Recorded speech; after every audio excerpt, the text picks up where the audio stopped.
want to do this video to talk about the difference between rough sawn timber and plain timber. Now, rough sawn timber, which is this one, as you can see, it's got like a rough effect to it, is sort of, it still can be, and this is, it can be seasoned and kiln dried.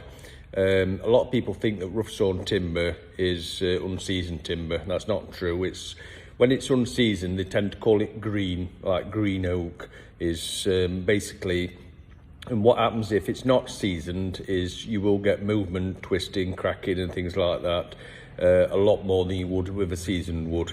So even though this is rough sawn, it is still seasoned, so it is still fine to use. And we sometimes buy timbers that are rough sawn because we've got the facility here at Live With Wood to actually plane the wood. So we sometimes buy rough sawn timbers because rough sawn timbers tend to be a little bit cheaper than plain timbers. So if you're not sure, when you buy your timber, it's always a good idea to ask them if it's seasoned, and you can even ask them what the moisture content is. I mean, this Quebec is very dry. It's only about 9% moisture content, which is very low. Normally woods, seasoned woods, normally between 18 and 20% moisture content. So that's the rough sawn. This is the same wood, but it's plain. So as you can see, it's got a smooth finish on it. When you buy plain timber, it's always important to remember that it will be slightly smaller than this timber, because of course it's gone through a planing machine that's taken anywhere between sort of 4 to 9 millimeters off the timber.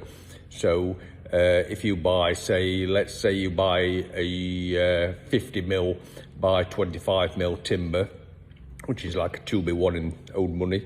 So if you buy that timber, if you buy it sawn, it will be 50 mil by 25, but if you buy it planed, that normally finishes about 44 by 20. So just important to remember that, because if you're doing a project and you need your timber a specific size, it's important when you order your timber to tell the person you're buying the timber off that you actually need to finish that size.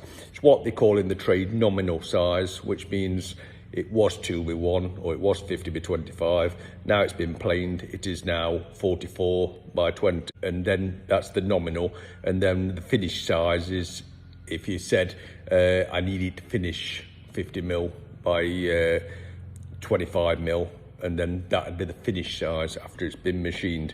So it's just important to remember that, because a lot of people, they'll order, say, a piece of wood for a project, and then they'll say, oh, can I have it planed, not realising that when they plane it, it's not going to finish those sizes they've asked for unless you specify that's your finished size. So that's just one. I don't want to go into too much detail, but because it's a really big, I'm going to do separate videos for this to explain all about timbers. I'm going to do another one soon talking about treated timbers and the different types of treatment on timbers for outdoor use. So that's rough sawn timber and plain timber, which is normally can be shortened down to PSE, which means it's plain square edge. So if you see PSE, that means it's planed, and then rough sawn timbers, that one. So hope that helps you out a bit. Anything else you want to know about timbers and things, just post it in the comments, and I'll do a video to answer your questions.